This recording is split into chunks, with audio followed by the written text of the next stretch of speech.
Buenas tardes, América Latina. En el nombre de la Sociedad Peruana de Orquídeas, les doy la más cordial bienvenida a nuestra conferencia virtual de septiembre 21. El tema de la conferencia de hoy es reproducción in vitro de las orquídeas y está a cargo del biólogo Marco León. Marco Antonio León Martínez nació en Tarapoto, San Martín, en Perú. Estudió biología en la Universidad Nacional Agraria La Molina, en Lima, Perú. Hizo una maestría en agroecología con mención a gestión ambiental en la Universidad Nacional Agraria de la Selva Tingo María, en Perú. Hizo un doctorado en el programa de protección vegetal y ecosistemas agroforestales de la Universidad Politécnica de Valencia, en España. Marco León tiene una vasta experiencia profesional en conservación de recursos genéticos y cultivo de tejidos vegetales. Lideró muchos proyectos de investigación en propagación in vitro de plantas. Trabajó en la implementación de 3 laboratorios de propagación in vitro en la región San Martín. Cuenta con experiencia en la propagación in vitro de plantas ornamentales, cultivos tropicales, cultivos nativos y especies forestales, tanto a nivel de investigación como en propagación masiva. Actualmente está a cargo del Instituto de Investigación Biológica de las Cordilleras Orientales, INIBICO. Con ustedes, Marco León. Gracias, Susi. Buenas tardes a todos. Bueno, el tema, antes que nada me presento, ya lo dijo Susi, Marco León. INIBICO tiene su sede en Tarapoto y ahí es donde estamos trabajando estos temas de propagación in vitro de orquídeas y otras especies. Bien, pasamos a la exposición. No, necesitas IPRES. Ah, pues sí, no, sí podemos hacer. Se trata de propagación in vitro de orquídeas. Básicamente es algo general, ¿no? De carácter divulgativo y centrado en la experiencia que nosotros hemos tenido en INIBICO. Bien, comenzaremos con las definiciones para poder tener un marco de referencia. El cultivo de tejidos vegetales es la ciencia que permite cultivar células, tejidos u órganos aislados de la planta madre en un medio de cultivo artificial y bajo condiciones de asepsia, o sea, libre de microorganismos o patógenos, en condiciones controladas de iluminación y temperatura, ¿no? En un laboratorio propiamente dicho, ¿no? Por eso se llama cultivo in vitro. La propagación in vitro es el procedimiento trabajado en condiciones asépticas para la producción de plantas a partir de órganos, tejidos o células, ¿no? Lo que permite obviar el proceso de reproducción o propagación sexual, ¿no? Que se practica convencionalmente, ¿no? Se trata también acá de la propagación asexual, es decir, la propagación vegetativa por partes de las plantas, ¿no? En el caso de orquídeas por rizomas, ¿no? Por segmentos de tallo o por división de plantas. Y por extensión, la propagación in vitro de orquídeas es la aplicación de estas técnicas de propagación in vitro en la propagación sexual, es decir, con la participación de gametos, la producción de semillas, o en la producción clonal, ¿no? Denominada micropropagación, de estas orquídeas a fin de obtener una cantidad deseada de plantas a partir de unos pocos explantes, ¿no? A partir de unos pocos explantes. Bien, ¿qué ventajas tiene la propagación in vitro? Los cultivos pueden iniciarse, es decir, la propagación se puede iniciar con partes muy pequeñas de plantas. Usamos yemas, ¿no? Ápices de meristemas, segmentos de nudo, ¿no? Incluso hojas, en el caso de la propagación clonal de Phalaenopsis, ápices de raíces, ¿no? Cualquier parte pequeña de la planta bajo condiciones in vitro puede ser reproducida, ¿no? Otra ventaja es que la propagación, al realizarse bajo condiciones asépticas, pues, permite mantener a los cultivos, ¿no?, libres de patógenos, ¿no? Que estos pueden ser virus, bacterias, algún problema que cause una enfermedad cuando la planta sea más grande. Y la propagación in vitro ha sido aplicada con éxito a la erradicación de enfermedades virales en varias especies, ¿no? Pero principalmente en el género Cymbidium. El género Cymbidium es un grupo de orquídeas que los aficionados las conocen, y fue una de las primeras orquídeas que fue clonada y en la que se demostró que la propagación in vitro o la propagación por meristemas permitía obtener plantas libres de virus. Otra ventaja de la propagación in vitro es que las tasas de micropropagación son mucho mayores que con la propagación convencional, ¿no? Utilizando estas técnicas se puede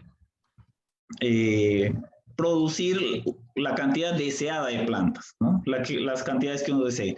Ello incluso, como vamos a ver más adelante, ha posibilitado el desarrollo de la industria de las orquídeas, ¿no? Los países como Taiwán u Holanda, que tienen empresas dedicadas a la propagación, tienen su base tecnológica en la micropropagación, ¿no? Otra ventaja es que es posible tener clones de variedades difíciles de propagar o de plantas de crecimiento lento, ¿no? En este caso, la mayoría de clones o plantas sobresalientes o que han sido calificadas, que han tenido altas calificaciones como orquídeas, han sido clonadas y vendidas gracias a estas técnicas de la propagación in vitro, ¿no? Bien, para comprender la propagación in vitro es necesario entender la estructura de una planta, ¿no? ¿Dónde se encuentran las estructuras usadas para propagación? Allí tengo dos, digamos, grupos interesantes que tienen un patrón común, ¿no? Tenemos los pseudobulbos, en el caso de Cattleyas, y en el caso de Cymbidium o Catasetum, por ejemplo, Mormodes. Estos pseudobulbos contienen yemas que están en el círculo rojo, ¿no? Estas yemas laterales contienen meristemos que pueden ser usados para la propagación in vitro, ¿no? Adicionalmente, en la base del pseudobulbo, en el rizoma, existen yemas vegetativas, ¿no? O brotes, en su caso. En el caso del Cymbidium que tenemos acá a la izquierda, estoy mostrando el brote en activo crecimiento, que es el que se usa para propagar las plantas. Se utiliza estos brotes como fuente de explante. Propiamente el explante puede ser un brote, un pedazo grande del brote, o la región meristemática, ¿no? En algunos casos se ha llegado a propagar las orquídeas utilizando segmentos de hojas jóvenes, ¿no? Segmentos, o sea, secciones de rizomas e incluso ápices de raíces, ¿no? Para regenerar o obtener una nueva planta. Entonces, las estructuras vegetativas que nos importan en la propagación in vitro corresponden a las yemas laterales, ¿no? Las yemas apicales, que se encuentran en los brotes vegetativos de crecimiento activo, ¿no? Y las yemas radiculares también, ¿no? De los ápices de las raíces. Eso es lo que más se usa, es la propagación por meristemas, en el caso de propagación clonal, ¿no? Y estos meristemas, como dije, se obtienen de brotes vegetativos dormantes, ¿no? Como los que se muestran en el círculo rojo, o brotes vegetativos en activo crecimiento. Esto es importante entender para saber de dónde se obtienen los explantes para la producción para la siembra in vitro de las orquídeas. ¿no? Cuando hablamos de explante, estamos hablando de un segmento, un pedazo de la planta que va a ser usado como inicio de cultivo. Bien, les muestro acá la estructura floral con el fin de mostrar nuestro trabajo, por ejemplo, en producción, en propagación a partir de semillas. Para obtener la semilla es necesario realizar la polinización. Y en orquídeas hay una gran diversidad, como sabemos, de formas. Y algunas veces nos encontramos con dificultades al querer polinizar. En el caso de las orquídeas, que tienen tanto las estructuras masculinas y femeninas en la columna, ¿no? Acá vemos el caso de un Trichocentrum lanceanum, donde está la columna con el polinario y debajo de donde está el polinario se encuentra el estigma, la estructura femenina, ¿no? Entonces tenemos que aprender a identificar estas estructuras para poder polinizar y obtener semillas, ¿no? Entonces, a ver, muy bien. Una vez polinizado, se inicia la formación del fruto, que básicamente corresponde al ovario desarrollado, ¿no? El ovario se va desarrollando y va formando el fruto. Si ustedes se fijan en esta fotografía de la izquierda, estamos mostrando una cápsula de Dendrobium y junto con una etiqueta. En la etiqueta nosotros ponemos los datos correspondientes a la polinización, ¿no? Recuerden que en el caso de Phalaenopsis, por ejemplo, toma unos 4 meses a 6 el que el fruto madure completamente. En el caso de Cattleya es un poco más. Y a veces si uno no toma apuntes o no etiqueta, puede perder la información, ¿no? de la polinización. Al lado derecho les muestro una Phalaenopsis. Esta Phalaenopsis, todo lo hemos visto, tiene una vara floral. La vara floral a su vez cuenta con yemas, ¿no? Yemas que en algunos casos, cuando uno corta la vara floral, rebrotan y dan nuevas flores, ¿no? Sucede que a partir de estas yemas florales se pueden obtener nuevas plantas, ¿no? Algunos les llaman keikis. Y esta ha sido la base de la tecnología de clonación de Phalaenopsis que ha permitido que se desarrolle toda una industria en la actualidad, ¿no? Entonces, esta es una forma, a la derecha, la vara floral, las yemas de la vara floral nos permiten clonar las Phalaenopsis y en el caso de los frutos, las semillas también nos permiten propagarlo, pero no es una clonación, ¿no? Con lo que obtenemos con las semillas es una población de plantas con diferentes características. En cambio, lo que obtenemos a través de la clonación son poblaciones uniformes, con las mismas características, con los mismos genes. Otro aspecto importante para hacer la propagación de las orquídeas es conocer la estructura de la semilla. Muchas veces nos pasamos esperando meses y sembramos la semilla y nos damos cuenta que no germina. ¿Qué sucede? Que se puede haber realizado un híbrido complejo y no se logran formar las estructuras embrionarias. Entonces, al microscopio, de manera esquemática, una semilla consta de una cubierta externa que parece una malla, ¿no? Se llama testa y es la que protege al embrión. El embrión está en el centro y si uno lo ve al microscopio, observa un grupo de células al costado del embrión que se denomina el suspensor. El embrión en las orquídeas se sabe que es muy pequeño, tiene pocas reservas, está poco diferenciado. Por eso es que requiere en estado natural de la asociación con un hongo para germinar. Entonces, sucede que cuando se hace propagación in vitro, la necesidad del hongo es evitada al suplementar al embrión con los nutrientes que necesita para germinar, principalmente azúcares.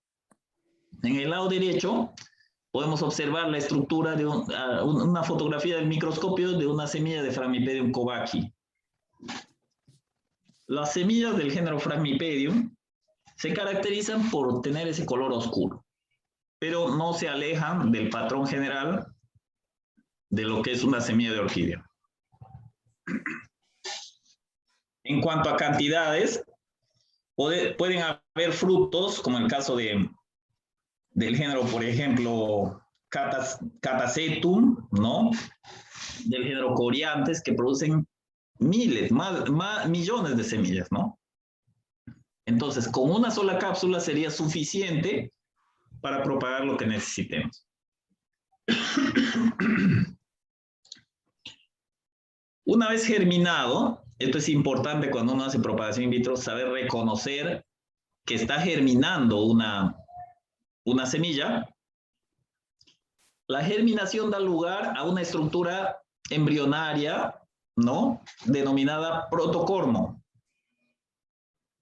que es, digamos, el que precede al tallo verdadero. Por eso le llaman protocormo, previo al cormo o tallo verdadero. El embrión se hincha, rompe la testa y empieza a producir clorofila, se pone de color verde, ¿no? Y como ven en la fotografía de la derecha, empieza a formar las primeras hojas, pero todavía no se aprecian raíces. En esa estructura de la base, en esa estructura globular, se desarrollan pelos absorbentes, ¿no? Que se denominan rizoides. Cuando el embrión, después de hacerlo germinar, ya tiene esta forma, ya se puede considerar que tiene una polaridad y que la germinación ha sido exitosa. Bien, en cuanto a la propagación de orquídeas, hay varios, en términos históricos, hay varios hitos, o yo los llamaría puntos de inflexión, que han permitido llegar a donde estamos en propagación in vitro. La primera es el descubrimiento de la germinación simbiótica por Noël Bernard, un profesor francés, que encontró que para que las semillas puedan germinar requerían de asociarse con un hongo, ¿no? Y él desarrolló un método para hacer la germinación simbiótica en condiciones de laboratorio. Esto fue rápidamente aplicado por los viveros de Europa y permitió, digamos, la obtención de un mayor número de híbridos que lo que se podía obtener anteriormente, ¿no? Antes de eso, la germinación de las orquídeas o su propagación dependía básicamente de la suerte, ¿no? En el caso de la propagación vegetativa, solo se podía obtener por división.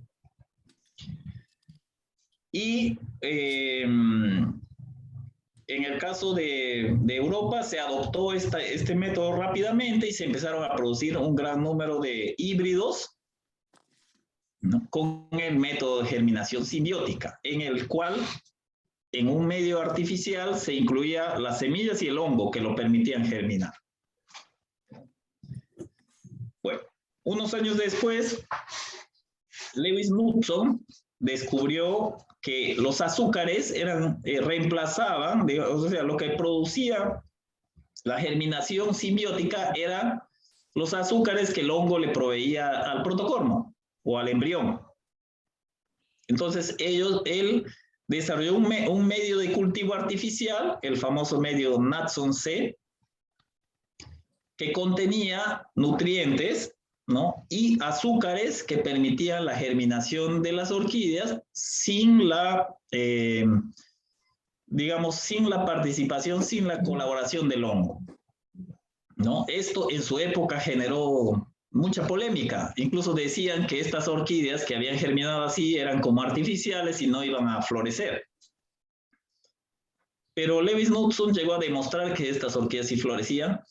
Y este procedimiento fue rápidamente adoptado por la industria, permitiendo la aparición aún mayor de híbridos y el desarrollo, digamos, del cultivo de orquídeas de una manera ya masiva. Posteriormente, se logra la propagación clonal de las orquídeas, ¿no? Lo cual es publicado en un trabajo por George Morel, el cual logra obtener plántulas de Cymbidium a partir del cultivo de los ápices meristemáticos. Resulta que los Cymbidium que él había propagado eran Cymbidium que estaban infectados por virus. Y cuando hizo la propagación y obtuvo las plántulas, hicieron las pruebas de virus y encontraron que estas plántulas ya no tenían virus, ¿no? Entonces, así como el método sirvió para eliminar de virus al cultivo, se dieron cuenta que servía también para propagar clonalmente una planta, ¿no? Entonces, la floricultura, o sea, el cultivo de Cymbidium para flor de corte se expandió grandemente, ¿no? Eso es, gracias a esta tecnología se pudo desarrollar clones, ¿no? Que tenían los mismos colores de flor, la misma respuesta en cultivo y el mismo periodo de floración. Es decir, tenían una respuesta más homogénea y podían ser usados ya a nivel industrial, digamos. Este esquema muestra las etapas de propagación in vitro tal y como o sea, de manera muy general, ¿no? Nosotros hemos clasificado las etapas de propagación siguiendo un investigador que se llama George en diferentes fases, ¿no? En la fase 0, que implica la selección y preparación de la planta madre, la fase 1, que implica el establecimiento en condiciones de in vitro, la fase 2, que es el desarrollo, el desarrollo de la plántula, su crecimiento, la fase 3, que implica el enraizamiento y el fortalecimiento de la plántula antes de su salida de condiciones de in vitro, y la fase 4, que corresponde a la aclimatación. Entonces, de toda esta etapa, la fase 0 se encuentra en el vivero, fase 1, 2 y 3 en laboratorio y la fase 4 nuevamente en vivero, ¿no? Ahora, si miramos el cuadro en detalle, podemos ver que cuando uno selecciona la planta madre, esta planta madre puede ser donadora de semillas o donadora de yemas, ¿no? O tejido vegetativo. En el primer caso, cuando la planta dona semillas, estamos haciendo reproducción sexual, y en el segundo caso, hacemos propagación clonal. De acuerdo a cada tipo de propagación, los métodos pueden ser por embriones inmaduros o cápsula verde, que se conoce, o por embriones maduros, que es la semilla suelta.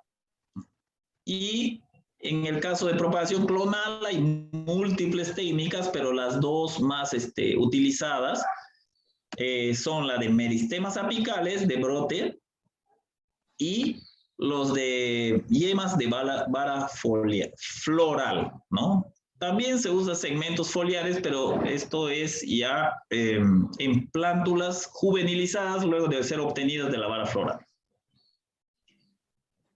Como verán en el esquema, esto aún es fase 0, por tanto está en el vivero. Para introducirse al laboratorio, tiene que pasar por un proceso de desinfección.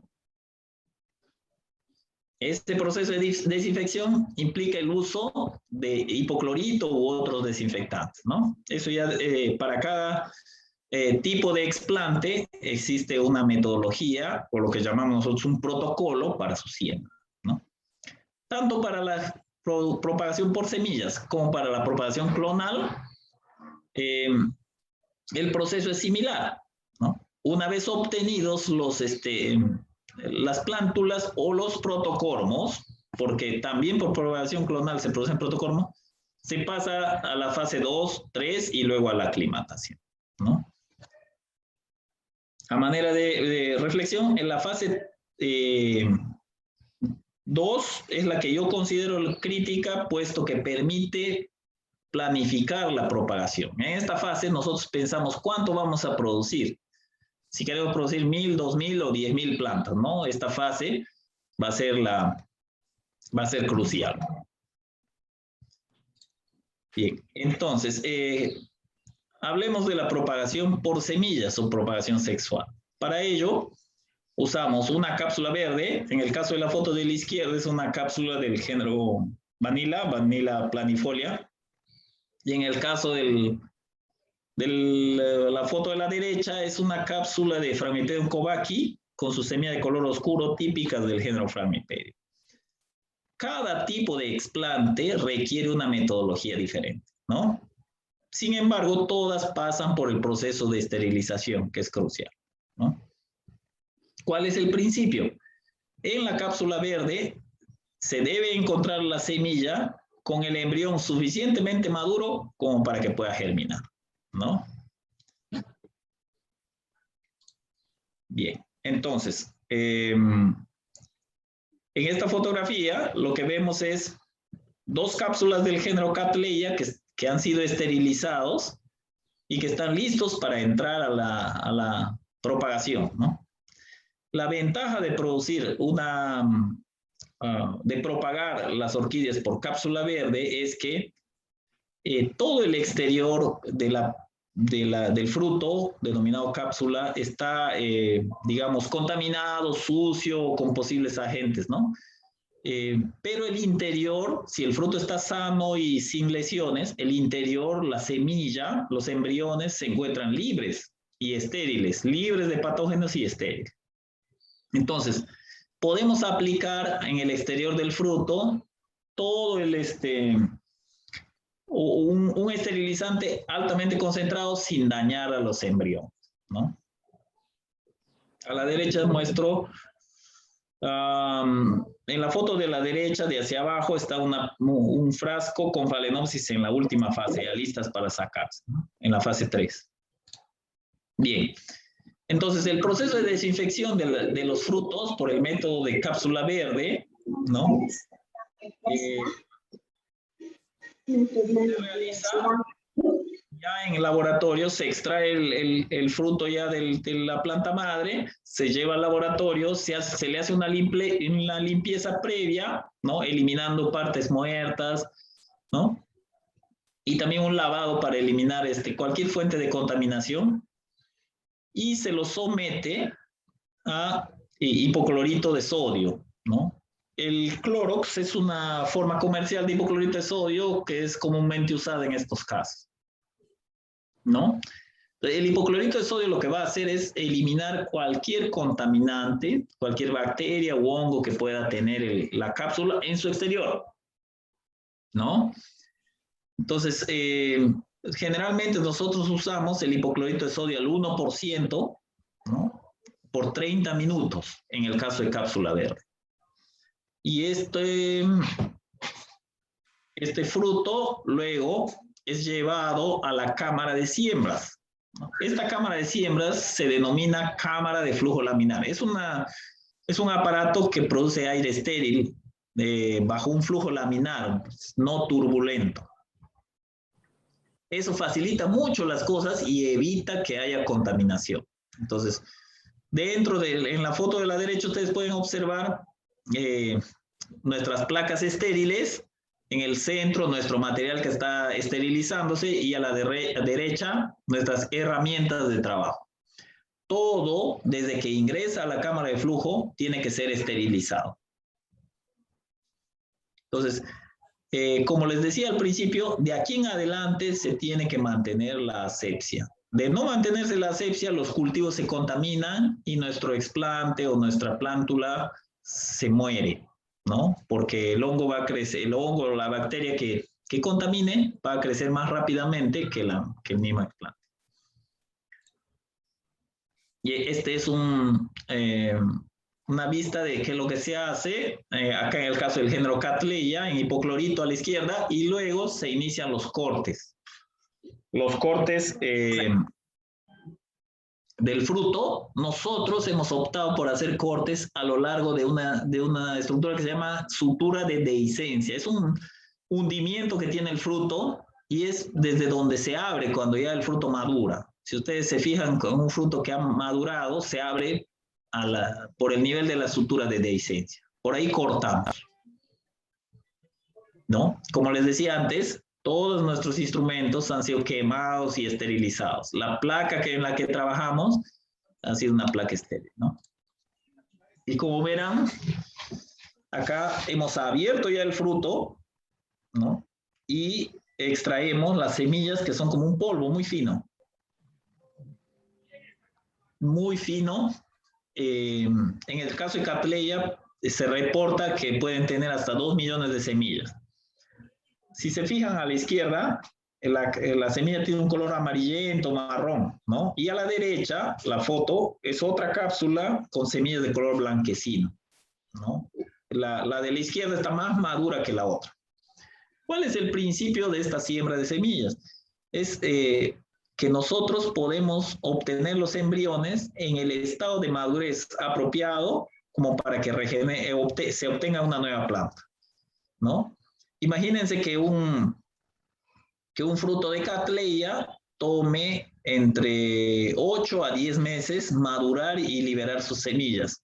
Con este método podemos sembrarlo a partir del 6º o 7º mes. En el caso de Cattleyas unifoliadas, ¿no? Cattleya rex, por ejemplo, o las Cattleyas híbridas con una sola hoja. Entonces, imagínense el ahorro de tiempo, ¿no? Se ahorran 2 o 3 meses. Ya no tienen que esperar de 2 a 3 meses para iniciar la germinación. Adicionalmente, si lo pueden apreciar en esta foto, nosotros llamamos a esta etapa la fase 1, cuando comienzan las semillas a germinar y se ponen de color verde, miren. Entonces decía que adicionalmente podemos obtener una alta tasa de germinación y prácticamente la cantidad de plantas que deseemos, ¿no? Acá son 2 métodos diferentes de siembra. En el de arriba se usan frascos de tipo mermelada de 15 onzas, ¿no? Y abajo estamos usando los frascos de whisky Johnny Walker, que son bastante adecuados para bastante buenos para este cultivo, ¿no?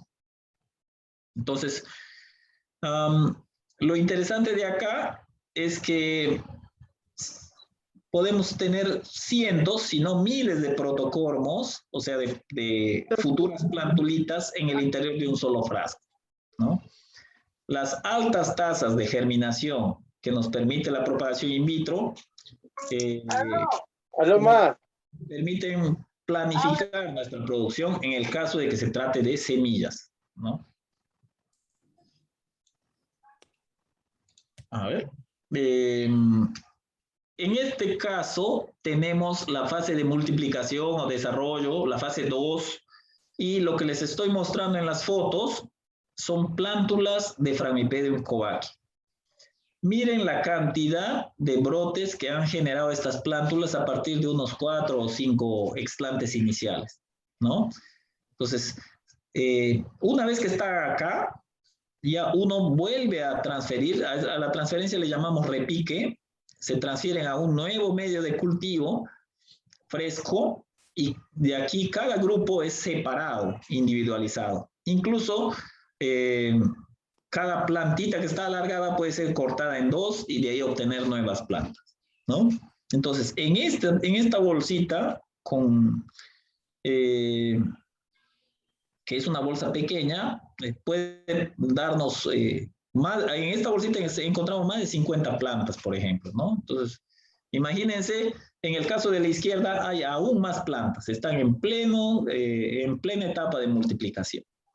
Si uno quisiera sacar estas plantas a aclimatar, probablemente no tendría éxito porque todavía no están bien desarrolladas. Sin embargo, para multiplicarlas nos es ideal, ¿no?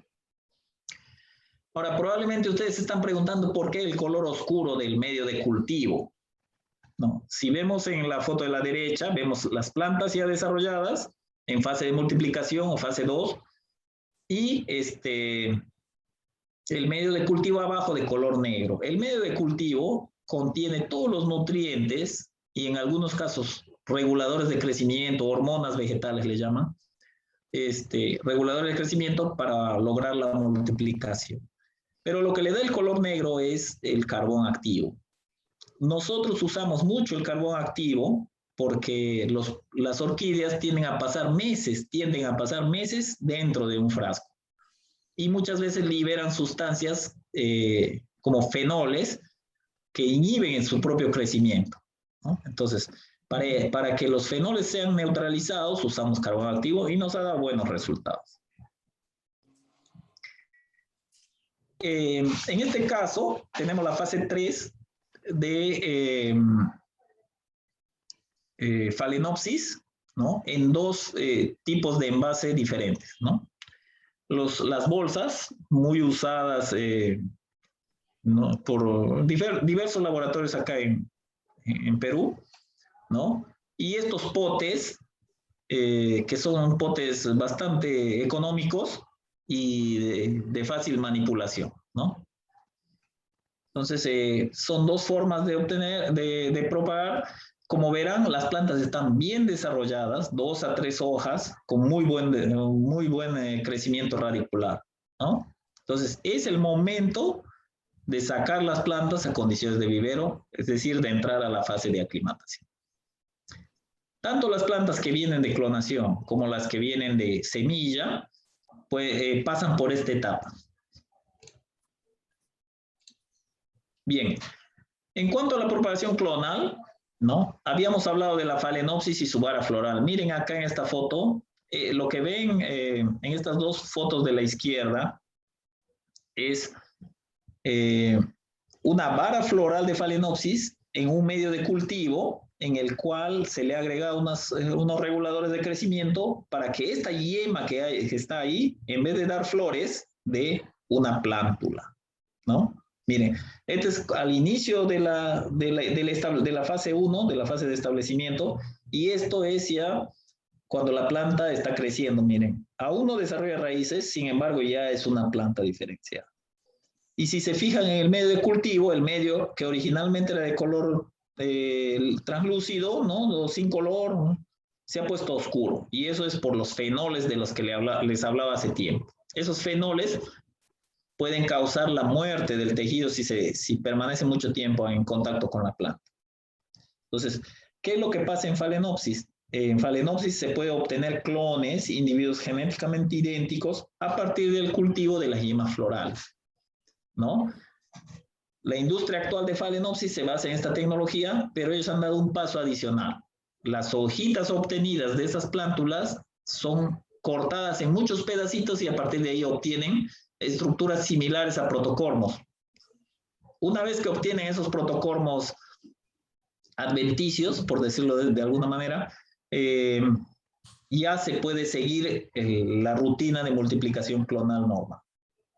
En el caso de Cymbidium, se hace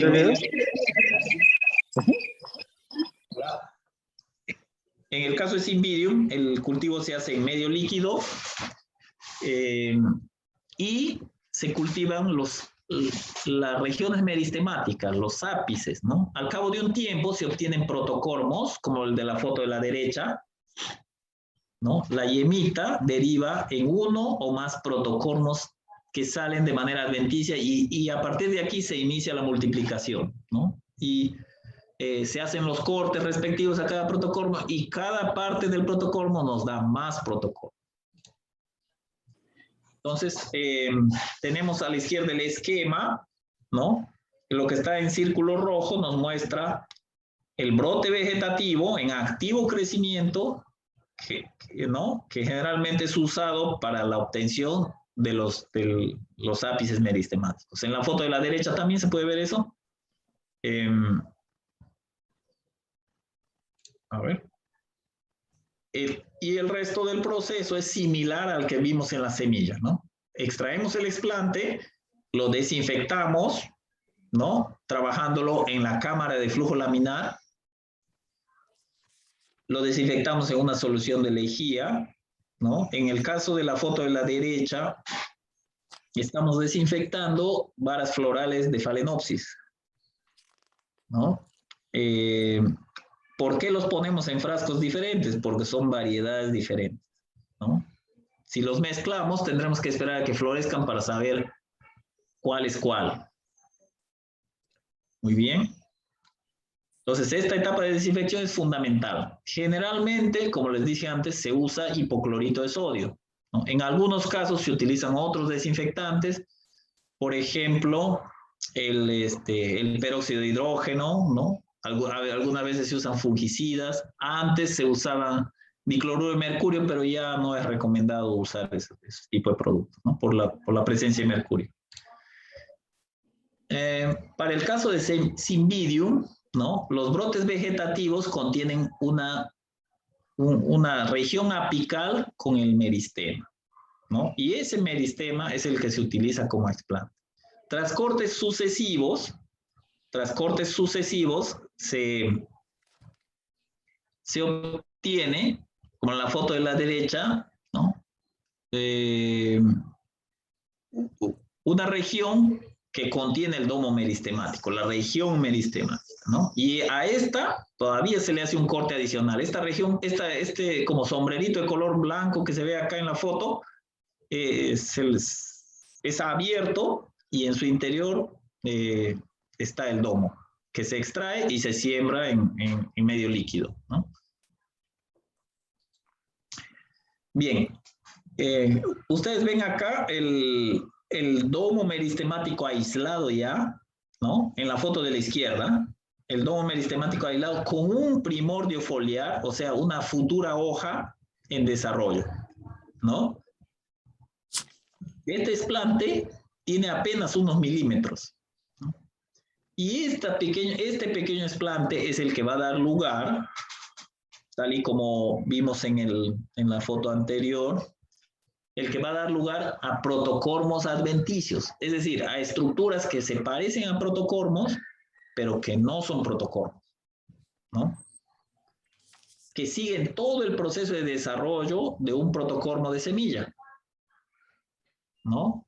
Entonces, una vez que se inocula o se siembra el lápice meristemático, esperamos un tiempo y obtenemos protocormos, ¿no? Tras varios subcultivos se obtiene lo que se ve en esta foto. En esta foto vemos una gran cantidad de protocormos. Todos esos protocormos son clones, son genéticamente idénticos. Y cada uno de ellos, cada globo, cada protocormo me va a dar lugar a una o más plantas. Entonces, en medio líquido, nosotros hacemos la multiplicación de estos protocormos y cuando queremos que desarrolle, cuando ya hemos obtenido la cantidad deseada, por ejemplo, si hemos planificado producir 1000 Cymbidium, ¿no? Calculamos y agarramos los protocormos y los ponemos en un medio sólido, tal y como se ve en la foto de la derecha. En el medio sólido, en el medio del cultivo sólido, el protocormo diferencia y da lugar a un brote, ¿no? A raíces que luego pasarán por el resto de etapas de propagación de las orquídeas, ¿no? La fase 2 y la fase 3 y luego la aclimatación. Básicamente, ese es el proceso. Finalmente, viene la etapa de aclimatación. La etapa de aclimatación es la etapa de adaptación de las condiciones, de las plantas que han crecido en condiciones de laboratorio, ¿no? A condiciones de vivero. ¿Qué pasa en laboratorio? En laboratorio las plantas se encuentran en un medio con nutrientes, ¿no? Incluso con azúcares, el medio de cultivo. Como el frasco está cerrado, la humedad relativa es muy alta, casi el 100%. Y se encuentran en baja intensidad luminosa. ¿Qué pasa cuando se van al vivero? Las plantas se encuentran con intensidades luminosas altas y tienen que adaptarse y desarrollar hojas nuevas que resistan las bajas humedades relativas que hay en el vivero, la baja humedad relativa, y que sigan creciendo, ¿no? Entonces, en la foto del centro podemos observar plántulas que están siendo extraídas de los frascos, se limpian, ¿no? Se eliminan las partes muertas o tejido que no ha crecido, tejido indiferenciado, y luego se colocan como se está viendo acá en la foto de la izquierda, se colocan en bandejas, ¿no? Se llaman estas bandejas comunitarias. Y estas bandejas comunitarias, ¿no?, contienen plantas salidas del mismo frasco o que sean del mismo lote de producción, ¿no? En el caso de la foto de la derecha, podemos apreciar que hay bandejas comunitarias de Phalaenopsis, ¿no? Cuando se sacan de frascos, salen Phalaenopsis de todos los tamaños, ¿no? Entonces, eso lo ponemos en las bandejas, esperamos a que se aclimate, es decir, se adapte a las condiciones de vivero y luego se individualizan en vasos. Una vez que están individualizados en vasos o macetas, ya la planta puede florecer 18 meses después, ¿no? Y acá tenemos otra vista de la aclimatación. En el caso de la izquierda, son plántulas de Phalaenopsis extraídas ya de frascos, y a la derecha, plántulas de Cattleya aclimatadas en bandejas comunitarias, ¿no? En el caso del género Cattleya, hemos usado musgo sphagnum con una mezcla de raíz de lecho, si no me equivoco. Y bueno, el proceso de aclimatación es un poco más lento, ¿no? Como verán, en una bandeja podrían haber al menos 50 plántulas, ¿no? De hecho, que hay más. Y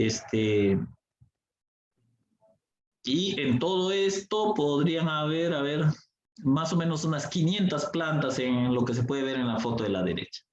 La potencia de este método de propagación in vitro es bastante alta, ¿no? La capacidad de producir plantas. Imagínense obtener 500 plantas a partir de un solo explante, solo por división de la planta madre, ¿no? Tomaría mucho tiempo. Bien, el proceso general de producción implica la etapa in vitro, ¿no? La aclimatación, la preparación o crecimiento para floración y luego su venta, ¿no? Y bueno, yo esto lo he considerado como la cadena productiva. Básicamente, tenemos acá nuestra etapa de laboratorio, ¿no? Con la producción in vitro, sea semillas o meristemas, ¿no? Ambos produciendo fase 1, fase 2, fase 3, ¿no? Aclimatación, bandejas comunitarias y hasta floración, ¿no? Y la comercialización, distribución y comercialización, que ya se hace o en el mismo vivero o fuera del vivero, ¿no? Uy.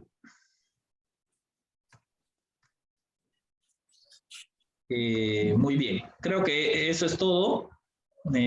Muchísimas gracias. Acá en el caso de la foto central, miren, tenemos a la especie de Ericina pusilla que ha florecido in vitro, ¿no? Es algo muy interesante. Muchas gracias.